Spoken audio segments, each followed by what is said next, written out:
자, 오늘 함께 읽은 히브리서 7장 1절에서 10절 말씀을 통해서 멜기세덱과 예수이라는 제목으로 은혜를 나누고자 합니다.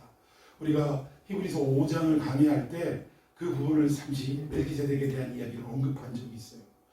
내가 너희에게 멜기세덱에 대하여 언급을 해야 되는데 너희의 듣는 것이 어떠함으로?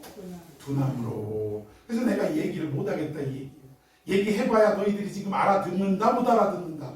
못 알아들으니 내가 지금은 말하지 아니하리라 하고 그렇게 그냥 넘어갔던 적이 있습니다.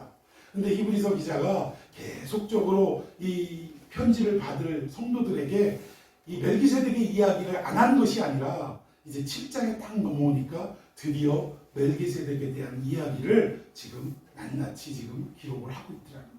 그래서 과연 이 멜기세덱이 어떠한 의미를 가지고 있고 또 영적인 또 깊이를 가지고 있는지 이 어린 심령으로는 어떻게 이것을 깨달을 수가 없다라고 말씀하셨는지 과연 그 깊이가 어느 정도고 그 하나님의 놀라운 세계가 어느 정도 함축되어 있는지를 오늘 말씀을 통해서 하나하나씩 살펴보는 귀하고 복된 시간이 되었으면 좋겠습니다. 자, 우리 멜기세덱에 대해서 본문을 통해 하나씩 살펴보도록 합니다. 자, 우리 먼저 1절 다 같이 읽습니다. 시작.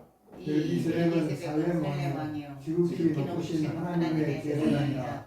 여러 왕을 쳐서 죽이고 돌아오는 아브라함을 만나 복을 빈지라. 아멘. 멜기세덱이 성경에서 처음 등장하게 된 배경은 아브라함이 조카 롯이 이 중동 지역의 연합군들에게 쫓겨가서 다 빼앗기고 뭐 사람은 물론이거니와 재산까지도 다 빼앗겨서 포로로 끌려가고 있다라는 소식을 듣고 가신 318명을 이끌고 정말 말도 안 되는 싸움인데 야합을 틈타서 어떻게 승리를 이끌고 빼앗긴 모든 것들을 되찾아서 지금 돌아오는 길이었습니다.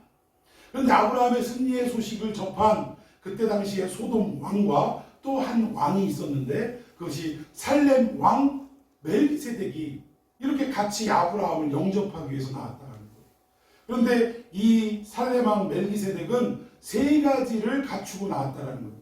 우리 한번 그 배경이 되는 창세기 14장 18절을 다 같이 읽어보도록 하겠습니다. 시작. 살렘 왕 멜기세덱이 떡과 포도주를 가지고 나왔으니 그는 지극히 높으신 하나님의 제사장이었더라. 예, 여기 보니까 세 가지로 멜기세덱을 소개하는데 첫 번째는 살렘 왕이라고 소개하고 있습니다.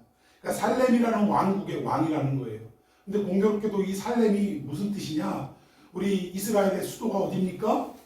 예루살렘 아닙니까? 이 예루살렘의 살렘. 이 살렘은 어디에서 파생됐냐? 우리가 너무나 잘 아는 우리 교회 이름을 히브리어로 하면 샬롬입니다. 샬롬. 그러니까 평강, 평안 여기에서 파생된 말이 살렘이라는 거예요. 살렘. 그러니까 평화의 왕, 평강의 왕 이런 의미라는 거예요. 멜기세덱을 이렇게 소개하고 있고 또 이 멜기세덱은 무엇을 들고 나왔다고요? 떡과 포도주를 들고 나왔대요. 떡과 포도주 하면 제일 먼저 떠오르는 분이 한 분 있어야 됩니다. 누굽니까? 예수 그리스도예요. 우리에게 당신의 몸을 주시고 당신의 피를 주심으로 한 몸을 이루기를 원하셨던 예수 그리스도. 결국 떡과 포도주는 무엇을 의미하냐? 예수의 그 생명을 우리에게 남김없이 주시기를 원하셨던 예수님의 그 깊으신 사랑을 말하는 것입니다. 우리가 떡을 먹고 포도주를 마시고 뭐 이 빵이 이 떡이 있어야 되네 없어야 되네 막 정쟁을 하고 또 포도주는 어떻게 담궈야 되네 아니면 알코올이 있어야 되네 없어야 되네 많은 이야기가 있지만 그거 다 뒤로 하고 뭐 그거 다 필요 없다라는 얘기는 아니에요. 그러나 중요한 원리는 거기에 있지 않다 이겁니다. 어디에 있습니까? 이 떡과 포도주를 우리가 성찬을 통해 나누는 그 순간 어떻다라는 거예요. 예수님의 그 몸과 예수님의 그 생명과 한 생명을 이룰 수 있다라는 것을 기념하는 행위라는 거예요. 우리가 그 성찬을 할 때마다 뭐가 생각나야 돼요? 십자가가 생각나야 된다. 나 같은 죄인을 위하여 물과 피를 쏟아주시고 당신의 육체를 찢으심으로 말미암아 구원해 주신 우리 예수님. 그분이 다시 부활하시고 승천하셨다가 마지막 날 다시 오시마 약속하신 재림을 우리가 기다리면서 주님은 반드시 오십니다 라는 이 믿음 하에 그래서 우리는 그날까지 주님과 한 몸, 한 뜻을 이루며 살아가겠습니다 라는 기념의 역사가 바로 성찬이라는 것입니다. 그걸 의미하는 거예요. 그리고 마지막 세 번째 이 멜기세덱은 지극히 높은 하나님의 제사장이라. 재미있어요. 제사장은 누구의 반차를 쫓아야 됩니까? 아론. 그렇죠. 레위의 반차, 아론의 반차를 쫓아야 되는데 이 시대는 레위가 태어나기도 전이라. 그리고 이스라엘 지파와는 전혀 상관이 없는 살렘 왕이었다는 것입니다. 그럼에도 불구하고 이분을 어떻게 소개하냐? 지극히 높은 하나님의 제사장이다. 이렇게 소개하고 있다. 그럼 도대체 이 멜기세덱이 어떤 분이길래 이렇게 소개를 하고 있는가? 자, 우리 시편 110편 4절. 이 성경의 멜기세덱의 이야기가 많지 않습니다. 구약에는 창세기와 이 시편 딱 여기에만 있어요. 자, 우리 시편 110편 4절 시작. 여호와는 맹세하고 변하지 아니하시리라. 이르시기를 너는 멜기세덱의 서열을 따라 영원한 제사장이라 하셨도다. 아멘. 지금 이 말을 기록한 분은 누구냐? 다윗입니다. 다윗이 하나님의 그 구원, 자기의 모든 죄악을 다 씻어주시고, 그리고 자기 스스로는 도저히 내가 구원받을 수 없는 존재구나. 오죽하면 눈물로 침상을 띄우며 하는 말이 뭡니까? 내가 모태에서부터 뭐예요? 죄 중에 나있다. 그러니까 나는 아예 죄덩어리 인생이다, 이 얘기예요. 그럼 이 죄덩어리 인생을 누가 씻어주시고, 누가 회복시키시고, 누가 사할 수 있겠느냐? 이걸 깨달았다라는 거예요. 그래서 그의 시선이 그냥 나는 죄인이에요 하고 울고 짜고 여기서 끝난 게 아니라 그의 믿음의 시선이 누구를 바라보게 됐다라는 겁니까? 영원한 중보자 대신 예수, 여자의 후손 대신 메시아 예수를 바라보고, 그렇구나, 나는 그분이 없으면 나는 구원받을 수 없는 존재구나. 이걸 깨닫고 나서 지금 누구 이야기를 하고 있느냐? 멜기세덱의 이야기를 지금 하고 있다는 것입니다. 이렇게 멜기세덱에 대한 구체적이고 자세한 이야기는 구약 성경에 나와 있지 않습니다. 그런데 우리가 멜기세덱을 굳이 이 히브리서 기자가 언급을 하고, 너희들이 아직 듣는 것이 둔해가지고 아직 어려가지고 깨닫지 못하여서 지금은 말을 못하는데 라고 언급을 했다가 오늘 본문에 와서야 멜기세덱의 이야기를 하는 이유가 뭐냐? 여러분, 지금 히브리서가 강해가 계속되는 동안 여러분들이 반드시 잊지 말아야 할 이 히브리서가 기록된 배경을 여러분 기억하셔야 합니다. 첫 번째, 이때 당시에 로마의 철권 통치 아래 예수를 추종하는 모든 자들을 엄청나게 핍박하는 일이 있었다는 거예요. 그리고 이 길드라는 조합에 가입이 돼서 이 가입을 하려면, 경제 생활을 해야 되는데 가입을 하려면 항상 사람들끼리 만날 때마다 가이사는 나의 주인이십니다라고 인사를 했어야 된다. 그러니까 결국 한마디로 말하면 우상을 숭배하는 일들을 하는 게 조건이었다는 거예요. 예수 그리스도를 믿는 우리 그리스도인들이 그럴 수 있습니까? 없었다는 거예요. 이것 때문에 아주 극심한 박해를 당하게 되었고, 그리고 박해가 한두 달 하다가 끊어지면 뭐 얼마든지 우리가 버틸 수 있어요. 인간적인 힘으로라도 버티겠는데 이게 1년이 지나 2년이 지나 도저히 그칠 기미가 안 보이는 거예요. 여러분, 요즘 이 시대 이 코로나, 우리가 처음에는 코로나가 팍 생겼을 때 교회가 쉽게 정부의 방책에 두 손 들고 따른 이유가 뭔지 아십니까? 다른 여타 감기들처럼 이거 한두 달 지나면 어떻게 될 줄 알았어요? 사라질 줄 알았어요. 대수롭지 않게 여겼다, 이 얘기입니다. 왜? 앞전에도 무슨 뭐 있어요? 신종, 플루, 메르스, 별의별 그 전염병들이 이렇게 있었을 때 교회가 한 번이라도 문 닫은 적이 있었습니까? 없었다. 그리고 그 모든 질병들이 1년 이상 이렇게 끌고 갔던 적이 있습니까? 없었어요. 이내 그 질병이 다 잠잠해지고 정상으로 회복이 됐기 때문에 이번에도 그럴 줄 알았던 거예요. 그러니까 항상 우리는 어떠한 영적인 어떤 상황 앞에 경계하는 모습을 취해야 된다는 거예요. 평안하고 안전하다 할 때 그때 누가 이르냐? 강도가 이르는 겁니다. 우리가 눈은 시퍼렇게 뜨고 영적으로 혹시나 이 교회가 무너지지 않을까, 성도들의 신앙이 정말 흐트러지지 않을까, 이거를 경계하면서 끝까지 어떻게 해야 돼요? 정신을 차리고 깨어 근신하고 있어야 된다. 이게 베드로전서 5장 8절 말씀 아닙니까? 거기에서 무너졌던 거예요. 이 당시에도 로마의 핍박이 잠시 잠깐 있다가 사라질 줄 알았는데 날이 점점 갈수록 극대화되고 극심해지고, 그리고 나아질 기미가 안 보이니까 점차적으로 어떻게 돼요? 사람들 마음에 하나님이 혹시 안 계신 건 아닌가? 만약 계시다면 왜 나한테 이런 어려움이 생기고, 왜 교회가 이렇게 핍박을 받고 세상에 손가락질을 당하고 심지어 입으로 표현할 수도 없을 만큼 이런 고통스러운 죽음, 뭐 우리는 순교라고 얘기하지만 그때 당시에 죽음을 당하는 거 아니겠어요? 왜 이런 일들을 당할 때 믿음이 흔들릴 수 있을까요? 없을까요? 얼마든지 흔들릴 수 있는 입장이었다는 거예요. 그러니까 지금 그것을 어떻게 하기 위해서 히브리서 기자가 믿음을 단단히 붙잡아라, 흘러 떠내려갈 이런 위기에 있지만 너희들이 어떻게 흘러 떠내려갈 수 있느냐 라는 이런 권면의 말씀, 또 경책의 말씀을 지금 이 히브리서라는 내용을 통해서 지금 말씀하고 있다는 거예요. 또 한편으로는 유대인들의 회유책이 있었다는 거예요. 거 봐라, 예수 믿더니 꼴 좋다, 빨리 돌아와, 이런 유혹 앞에 가뜩이나 그런 얘기 있잖아요. 울고 싶은데 빵 때려준다고. 지금 로마 때문에 아주 죽게 생겼는데 이 유대인들이 조롱을 하면서 빨리 와 라고 하니까 어때요? 그냥 눈물 팍 쏟는 것처럼 돌아가고자 하는 이런 마음들이 강렬하게 들었다는 것입니다. 그러니까 이 배경을 여러분 잊지 말아야 돼요. 항상 모든 내용을 해석하고 또 이 내용을 읽을 때에 이 배경을 중심으로, 아하, 그래서 이 말이 나오고 또 대상에게 이런 말을 했구나 라는 것을 여러분들이 반드시 기억해야 한다는 것입니다. 여러분, 이때 당시에 이 모든 유대인들은 뭐 기독교로 개종을 했던 아니면 정통 유대인으로 남아있던 이때 당시에 이들에게 있어서 제사장은 하나밖에 없었어요. 아까 말씀드린 아론의 반차를 따라 정통으로 내려오는 것, 이것이 유일한 제사장으로 알고 있었다는 것입니다. 그리고 그 앞에 나아가 대속죄라는 모든 백성의 죄를 그 아론의 반차를 좇은 대제사장이 제사를 드림으로 속죄를 할 수 있었다 믿었고, 매일 반복하는 자신들의 죄는 일반 제사장들에게 제사를 의뢰함으로 그 속죄를 얻을 수 있었다라고 생각을 했다는 거예요. 그런데 어느 날 갑자기 멜기세덱의 이야기가 딱 던져졌을 때 이 흩어져 사는 기독교인들이나 유대인들에게 있어서 이게 어떻게 와닿았겠냐 이겁니다. 이해할 수가 없는 거예요. 아론 반차만 제사장이지 그 누가 제사장이 될 수 있는가. 심지어는 아브라함이 그 10분의 1을 바쳤다는 멜기세덱은 누구길래 제사장이라고 하는가. 그리고 그 멜기세덱이라는 제사장을 누구하고 비교하고 있어요 지금? 예수님과 비교하고 있더라는 거예요.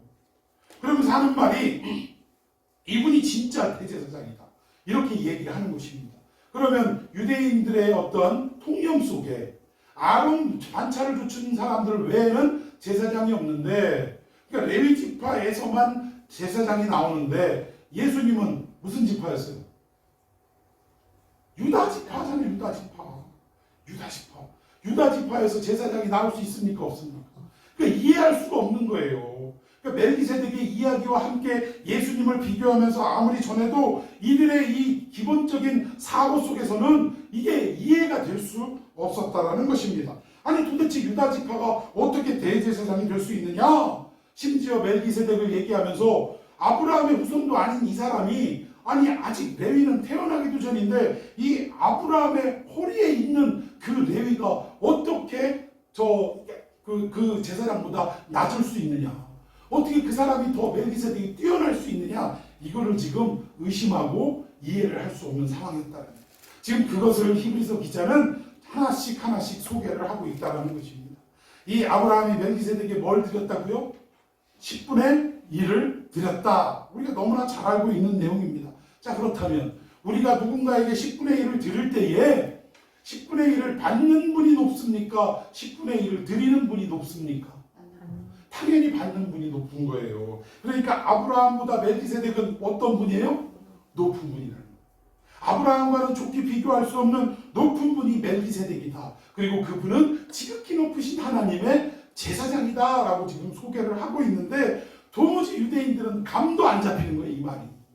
자, 계속해서 설명을 하는데, 그런데 이 지극히 높으신 하나님의 제사장인 멜기세덱이 누구와 방불하냐? 하나님의 아들 예수 그리스도와 방불하다라고 이야기를 하는 것입니다. 자, 예수님은 과연 어떤 서열을 따라 제사장이 되셨냐? 레위의 반차를 따라 대제사장이 되신 분이 아니라 바로 이 멜기세덱의 반차를 따라 대제사장이 되셨다라고 지금 선포하고 있는 거예요. 자, 예수님이 이렇게 높으신 분을 설명하기 위해서, 그러니까 너희들이 매번 그렇게 재물을 가지고 또 단번에 죄를 사하지도 못하고 반복적으로 제사를 드려야 할 그 제사장을 최고로 여기고 살아가던 그 시대인데, 이 제사장보다 훨씬 더 높은 멜기세덱의 반차를 따른 예수 그리스도를 소개할 때 이들은 너무나 정말 답답했던 거예요. 자, 그런데 이 히브리서 기자는 이 내용을 통해서 지금 유대교로 돌아오라라고 회유책을 쓰고 있는 배경 속에 흔들리고 있는 이 기독교인들에게 이 이야기를 해줌으로 인해서, 너희들은 다시 그 제사장에게 돌아가려고 하느냐? 그 제사는 영원한 제사가 될 수 없고 매번 죄를 지을 때마다 반복적으로 드려야 할 제사인데, 우리가 믿었던 그 예수 그리스도는 어떤 제사장이라고요? 멜기세덱의 반차를 쫓은 제사장으로 그분이 친히 제물을 되어주심으로 단번에 우리의 속죄를 영원히 이루었다.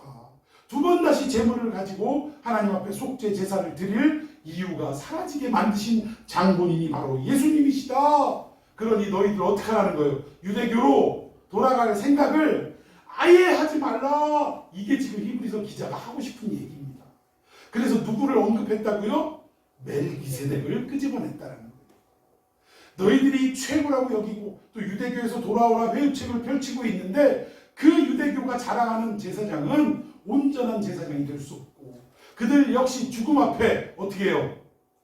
승리할 수 없는 나약한 존재들이다 이겁니다. 그러니까 그들도 죄에 싹신 사망을 이길 수 없는 존재들이라 이거예요. 그런데 우리가 믿는 대제사장이신 예수님은 멜기세덱, 아론 반차가 아닌 멜기세덱의 반차를 쫓아서 당신 스스로가 제물되어 단번에 속죄를 이루고 우리를, 그걸 영단번이라고 합니다. 이 단번의 속죄지만 영원한 속죄를 이루셨다. 그래서 우리가 유대교로 돌아갈 이유가 있다 없다? 없다, 그 얘기를 하는 거예요. 이 핍박과 고난의 세월 속에서도 그래도 우리는 끝까지 누구만을 붙잡아야 한다? 예수만을 붙잡아야 한다. 지금 그 말을 하고 있는 것입니다. 자, 우리 2절 말씀 한번 읽어봅시다. 2절 시작. 아브라함이 모든 것의 10분의 1을 그에게 나누어 주니라. 그 이름을 해석하는 먼저의 의의 왕이요 그 다음은 살렘 왕이 곧 평강의 왕이요. 예, 여기 보니까 아브라함이 10분의 1 바친 사건과 함께 멜기세덱을 어떻게 해석을 하냐면, 그는 무슨 왕? 의의 왕이라. 그리고 그 다음은 살렘, 평강의 왕이라. 살렘이 평강이라고 그랬죠. 평강의 왕이다라고 지금 소개를 하고 있습니다. 근데 재미있는 것은 그 다음은이라는 단어예요. 의의 왕, 그 다음은 평강의 왕. 순서가 좀 바뀌면 안 될까요? 그는 평강의 왕이요, 그 다음은 의의 왕이다. 이렇게 설명하면 안 될까요? 뭔가 의미가 있을 것 같아요. 굳이 의의 왕이요, 그 다음은 평강의 왕이라 라고 이렇게 기록한 데에는 분명한 성령님의 의도가 있고 하나님의 뜻이 있는 줄로 믿습니다. 자, 그렇다면 먼저는 의의 왕이라 라고 소개를 하고 있는데, 의가 뭐냐 이거예요. 의가, 여기서의 의는 하나님의 공의를 말하는 것입니다. 하나님의 공의는 무엇입니까? 여러분, 정의로운 것, 좌로도 우로도 치우치지 않는 것, 이것이 하나님의 공의입니까? 여러분, 분명한 것은요, 하나님은 정의를 행하시고 공의를 행하시는 분이 아니라, 중요한 것은 하나님이 행하시는 모든 일은 공의인 줄로 믿습니다. 주체가 달라지는 거예요. 우리는 이 마음을 품고 살아야 한다는 것입니다. 자, 그러면 하나님이 하시는 모든 일이 공의라고 이야기할 때 그 하나님의 공의는 무엇이냐 이거예요. 하나님의 공의는, 자, 설명드립니다. 인간을 지으시고 그들을 에덴 동산으로 이끄셨어요. 그리고 첫 번째 언약을 맺으셨습니다. 계약을 한 거예요. 계약이 뭐였어요? 모든 나무의 열매는 다 먹어도 되는데 동산 중앙에 있는 선악을 알게 하는 나무의 열매는 어떻게 하라? 먹지 말라. 먹는 날에는 정령 죽으리라. 이게 계약이었어요. 계약 조건이었어요. 그런데 이들이 그만 이 계약을 깨뜨리고 먹어버리고 말았다는 것입니다. 그러면 계약대로 어떻게 하셔야 돼요? 하나님이 이 아담과 하와를 어떻게 해야 돼요? 죽여야 되는데 하나님의 사랑이, 그들을 향한 사랑이 너무나 커서 죽일 수가 없었던 거예요. 죽일 수가. 그래서 결국 하나님은 어떠한 계획을 하셨습니까?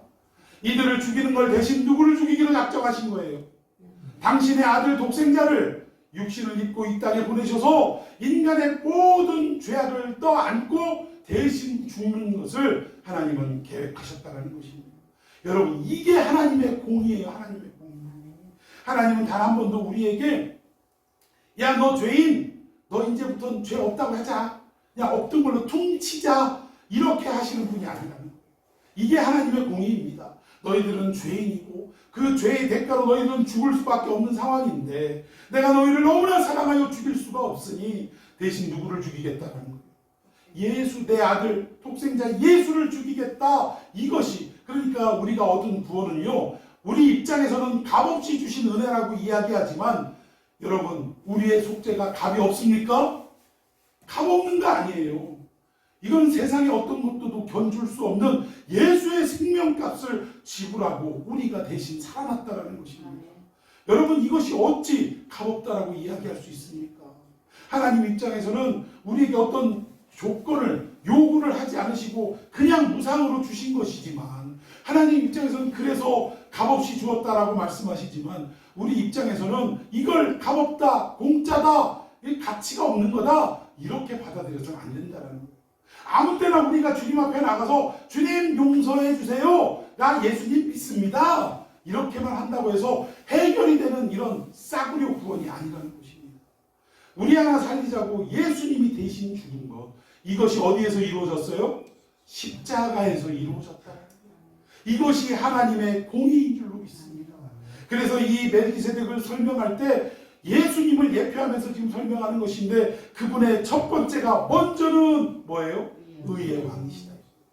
마구잡이로 우리를 그냥 막 죄 없다고 하고 이게 아니라 우리의 계약을 어긴 대가로 죽을 수밖에 없는 인생을 살리기 위해 예수님을 십자가에 못 박혀 죽게 하신 그 사건이 하나님의 공의였다 이겁니다. 예수님은 바로 이 공의를 실천하기 위해 이 땅에 오신 왕이라는 얘기예요. 그리고 이 공의, 하나님의 의가 이루어지고 난 후에야 그 다음에 무슨 왕? 평강의 왕, 샬렘 왕, 평강의 왕, 이걸 언급하더라는 거예요. 여러분, 우리에게 평강은요, 그냥 먼저 주어지는 것이 결코 아닌 줄로 믿습니다. 우리에게 평강은 예수 그리스도의 십자가의 죽으심, 부활하심, 이것으로 말미암아 이것이 전제가 될 때 비로소 우리 마음에 뭐가 임해요? 평강이 임하게 된다라는 거예요. 예수 십자가 없이, 하나님의 공의 없이 우리에게 어떻게 평강이 임할 수 있느냐 이겁니다. 우리가 착각하는 것은 하나님이 주시는 평강을 어떻게 착각하느냐? 뭐예요? 내 마음이 걱정 근심 없고 편안하고 그냥 차분하게 가라앉아 있고 릴렉스해 있고, 이걸 우리가 평강이라고 착각할 때가 많다는 거예요. 여러분, 그래서 우리가 가끔 하는 실수 중에 뭐예요?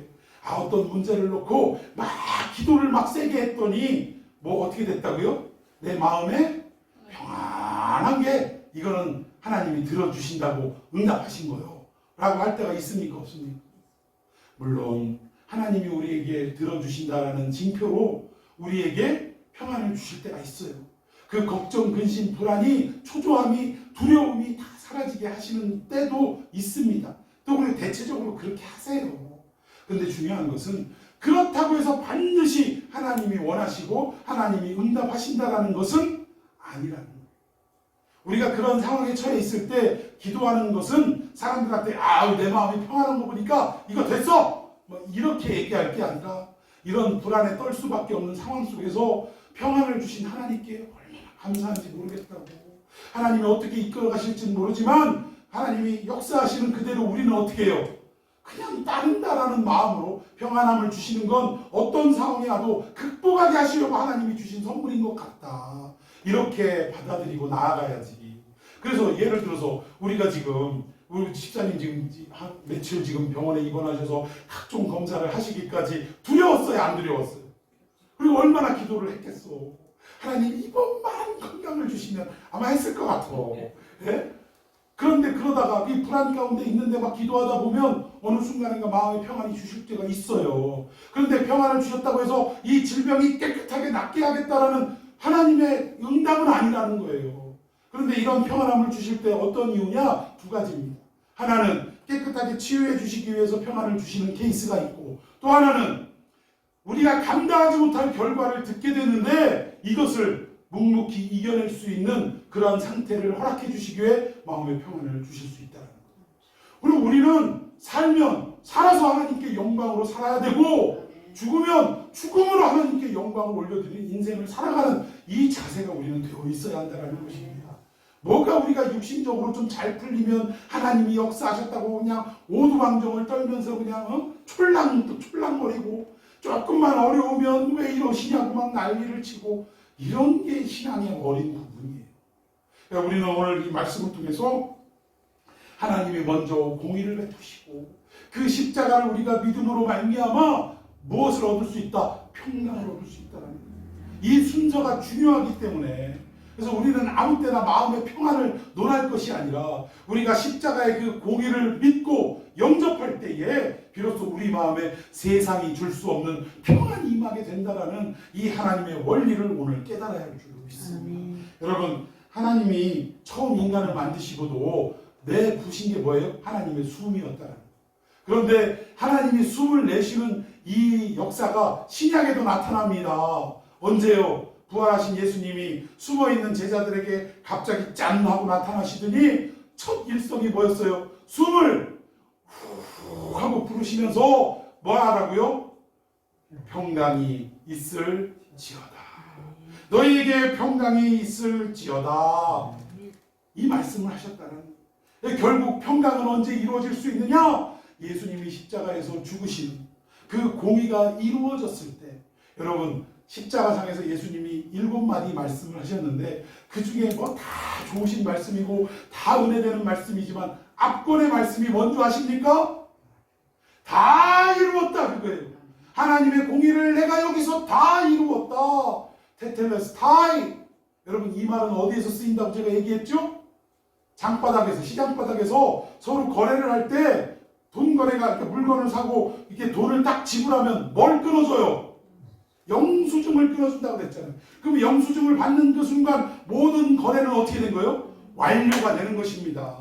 그 의미예요. 테텔레스타이. 내가 하나님이 계획하셨던 모든 구원의 역사를 어떻게 했다는 거예요? 여기서 완료했다. 다 이루었다. 하나님의 공의를 다 완성했다. 라고 말씀하신 뒤에 부활하신 주님이 제자들에게 나타나셔서 비로소 숨을 내쉬면서 너희에게 평강이 있을지어다 라고 말씀하셨다. 여러분, 그때까지만 해도 이 십자가의 공의를 알지 못했던 제자들은요, 예수님의 부활의 역사가 일어났음에도 불구하고 십자가의 공의를 모르면 부활의 의미도 모르더라는 거예요. 여러분, 제자들이 왜 고향으로 내려간 줄 아십니까? 부활을 목격하지 못했기 때문에? 아니에요. 오히려 예루살렘에 남아있던 그 순간에 예수님은 나타나셨습니다. 심지어 베드로와 또 마가는 어떻게 했어요? 부활의 소식을 듣자마자 무덤으로 달려갔습니다. 성경이 얼마나 자세하고 재밌는지 아십니까? 이 마가와 베드로의 나이 차이를 그 무덤에 달려가는 그 내용을 통해서도 언급을 해요. 누가 먼저 달려간 줄 아십니까?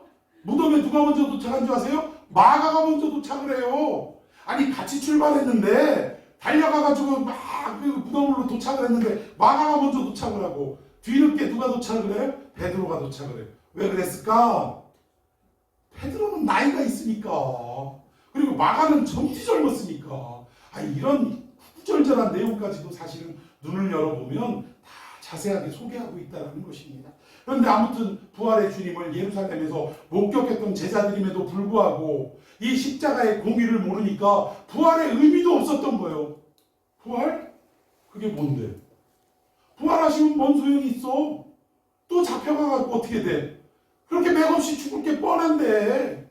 그러니까 십자가의 죽으심이 어떤 의미이고 예수님이 정말 막연히 힘없어서 끌려가신 죽음이 아니라 결국은 하나님이 계획하신 구원의 모든 섭리를 이루시기 위해, 여러분, 예수님은 로마에 의해서 죽임을 당하신 겁니까? 아니면 당신 스스로 이 죽음의 길을 걸어가신 것입니까? 후자 아니에요? 겉으로 볼 때는 타에 의해서 잡혀가신 것 같지만 이 모든 것을 하나님은 예수님을 통해 이루시고자 예수님을 위해서 성경대로 이 땅에 오시고 성경대로 십자가에 죽으신 분, 성경대로 부활하신 분이라고 소개하고 있지 않습니까? 그러니까 자의로 예수님은 이 모든 일을 감당하신 거예요. 왜? 하나님의 공의 때문에. 그리고 나서야 비로소 이 제자들 부활을 목격하고도 고향으로 내려갔는데, 지난주 설교가 그거 아니었습니까? 그런데 예수님이 옆에 있는데도 못 알아보더라 이거예요. 근데 그들의 마음이, 그들의 눈이 언제 열려지고 언제 뜨거워졌습니까? 말씀을 풀어주실 때. 할렐루야! 말씀을 풀어주실 때, 즉 예수 그리스도의 십자가에 달리신 의미가 무엇인지를 깨닫게 되었을 때, 예수 그리스도의 그 공의를 이루는 현장을 알게 되었을 때 비로소 그들의 눈이 열리게 된 줄로 믿습니다. 그리고 뜨거워진 가슴을 가지고 도저히 내가 이 고향으로 내려갈 수 없고 발걸음을 어디로 향했다고요? 예루살렘으로 향해서 그 신앙의 격전지, 순교의 격전지인 그곳을 향해 다시금 돌아가서 부활하신 주님을 만난 사실을 고백하고 있더라는 거예요. 여러분, 그래서 멜기세덱을 소개할 때 먼저는 즉 예수 그리스도의 이 땅에 오셔서 어떤 역할을 하셨는지를 소개하는 거예요. 먼저는 의의 왕으로 우리의 모든 죄를 다 씻어주시는 그분이 예수 그리스도시다.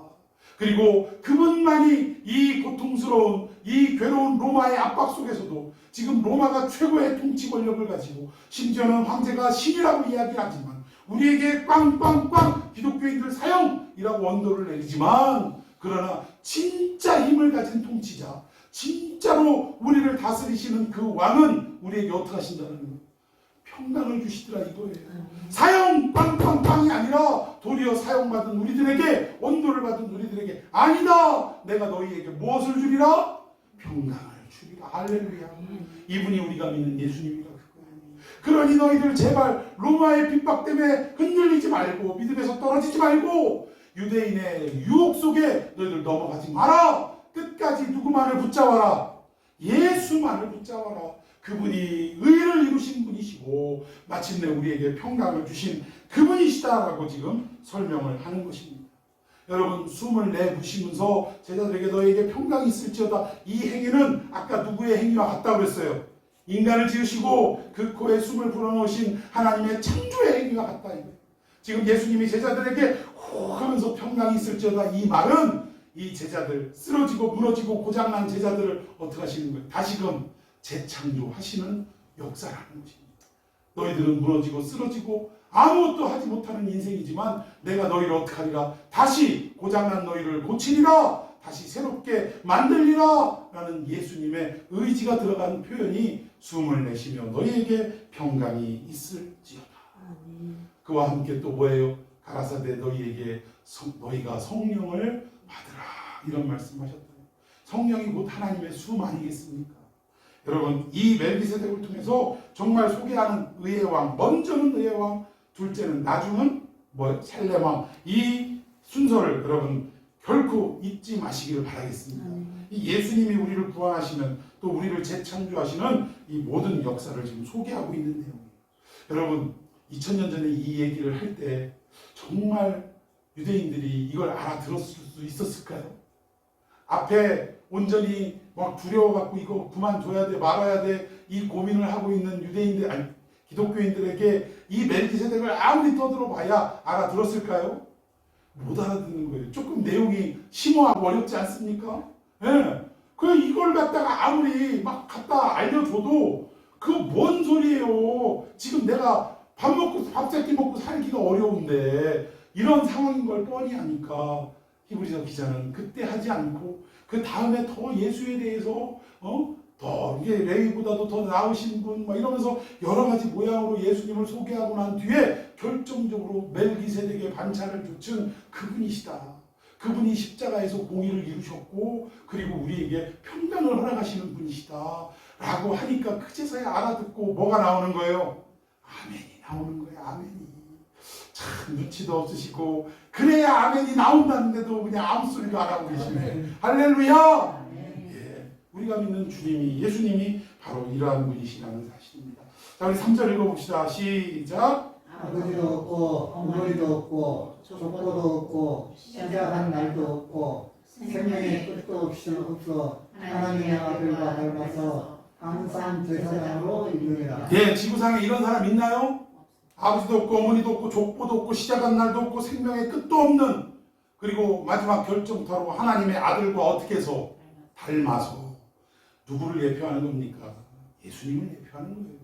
장차 훗날 이 아브라함이 11조를 드렸던 멜기세덱처럼 우리를 영원히 구원하시고 우리에게 영원한 하늘 평안을 주실 그분이 이 땅에 오실 것을 지금 나타내고 있다는 것입니다. 그러니까 멜기세덱은 한마디로 신비한 존재입니까? 아닙니까?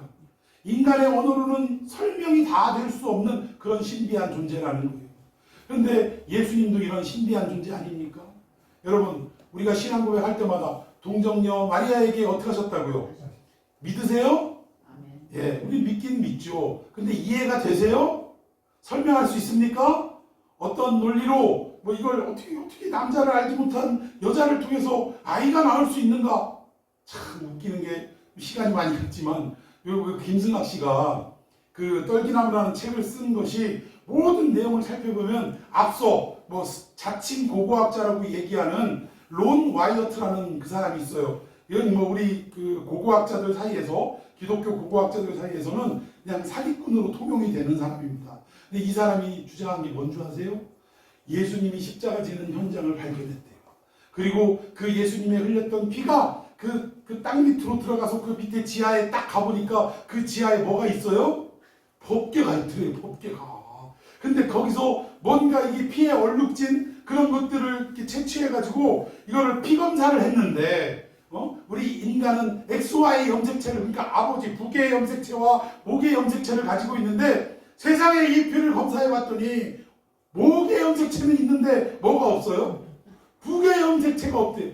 야, 참 이런 사람이 뭐 고고학자라고 모든 출애굽 경론이 뭐니 이걸 설명해 놓은 모든 이야기를 사우디아라비아에 있으니까 특권을 얻어가지고 그 길을 또 쫓아다닌 거예요. 왜 갈 수 있으니까. 그래서 론 와이어트가 몰래 숨어 들어가서 뭐 여러 번 체포도 당하고 이랬는데 가서 사진 찍고 뭐 했던 모든 경로를 직접 눈으로 보고서 아 여기가 여기구나 하고 마치 자기가 발견한 마냥 한 것 마냥 이렇게 간증하고 책을 쓰고 이게 지금 떨기나무의 현실입니다. 이걸 아셔야 돼요. 그런데 이 예수님의 그 동정녀 탄생을 이런 식으로 해석을 하고 들이밀고 증거라고 하는데 여러분 믿어지세요? 말도 안 되는 얘기예요. 말도 안 됩니다. 근데 예수님 자체가 동정녀 탄생이 됐다라는 사실 자체가 우리의 인간에게는 신비 아니겠습니까? 신비라는 거예요. 또 이 멜기세덱이 가지고 있는 그런 신비로운 모든 부분들이 참 우리 예수님을 볼 때 너무나 유사하더라는 거예요. 비슷하더라 이겁니다. 결국 이 멜기세덱을 영원한 하나님의 제사장으로 부른 것처럼 우리 예수님이야말로 뭐예요? 지극히 높으신 유일한 대제사장이다. 이거를 지금 소개하고 있다. 그런데 이 제사장이 마치 멜기세덱이 아브라함보다 높았던 것처럼 어떻다라는 거예요? 아론의 반차를 쫓은 모든 제사장들보다 누가 더 높다 이 얘기예요. 예수님이 더 높다. 이것들은 매번 반복적으로 제사를 드리는 것들이지만 예수님은 어떤 분이에요? 단번에 제사로 끝내시는 분이다. 그러니 우리가 누구를 선택해야겠느냐? 또다시 유대교로 돌아갈 것이냐? 지금 이 얘기를 하고 있는 거예요. 끝까지 예수님께 붙어 있으라. 근데 여기서 재미있는 이야기가 하나 나옵니다. 우리 9절 한번 봅시다. 시작. 또한 10분의 1을 받는 여기도 아브라함으로 말미암아 10분의 1을 바쳤다고 할 수 있나니. 예, 이 얘기가 뭡니까? 아브라함이 멜기세덱의 10분의 1을 바친 이 사건이야말로 아직 태어나지도 않은 레위까지도 누구에게 바쳤다 이거예요? 멜기세덱에게 바쳤다. 도대체 이분이 어떤 분이길래 아브라함은 물론이거니와 아직 태어나지도 않은 이때는 이삭도 안 났을 때예요. 그러니까 아브라함의 뭐 몇 대 손이에요 레위가. 이삭, 야곱 뭐 이게 4대만인가요? 4대 손 아직 태어나지도 않은 그 레위조차도 멜기세덱에게 바친 것이다라고 지금 얘기하고 있다는 거예요. 이걸 신학적 용어로 뭐냐면 대표성의 원리라고 합니다. 이게 무슨 말이냐? 아담이 하나님의 계약을 어기고 그리고 선악과를 따먹는 순간 범죄하는 순간 죽음이 찾아왔다라는 거예요. 근데 우리가 선악과 따먹었어요? 우리 정치자님 선악과 따드신 적 있어요? 근데 우리를 보고 뭐라고 그래요? 죄인이라고 그러는 거예요. 그래서 그 죄를 또 신학적으로 무슨 죄라고 해요? 원죄라고 합니다. 우리는 구경해 본 적도 없어. 근데 우리한테 그 죄를 다 덤태기를 씌우시더라 이거예요. 이게 뭐냐? 대표성의 원리라는 거예요. 모든 인간을 대표하는 자가 누구였냐? 아담이었다 이거예요. 이 아담이 죄를 범함으로 말미암아 아담의 혈통으로 낳는 모든 인간들은 다 뭐가 되는 거예요?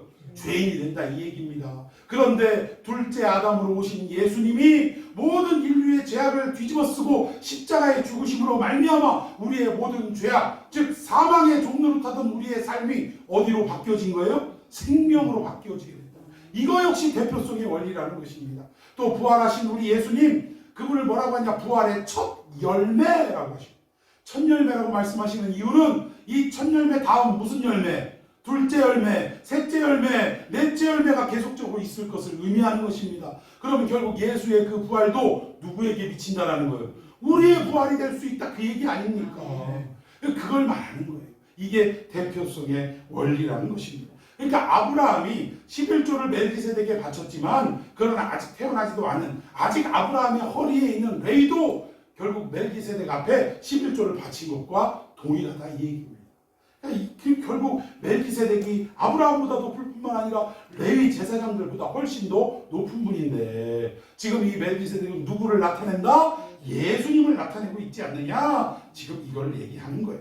그러니까 결국 한 사람으로 인해 우리가 범죄한 것처럼 한 사람으로 인해 즉 예수 그리스도 한 사람으로 인해 우리가 생명을 얻었던 것처럼 그 어떤 원리처럼 결국 우리는 어디 안에 있을 때 영원한 생명을 누릴 수 있느냐? 예수 안에 있을 때 생명을 누릴 수 있다. 너희들이 아무리 로마의 그 어떤 압박에 투항을 하고 경제적으로 먹고 살기 위해서 나 안 믿는다고 도망가고 또 유대교로 돌아가서 다시금 제사를 드리고 할례를 행하는 이러한 일들을 한다 할지라도 너희들은 어떻게 하는 거예요? 영원한 구원을 받을 수 없다 그 얘기예요.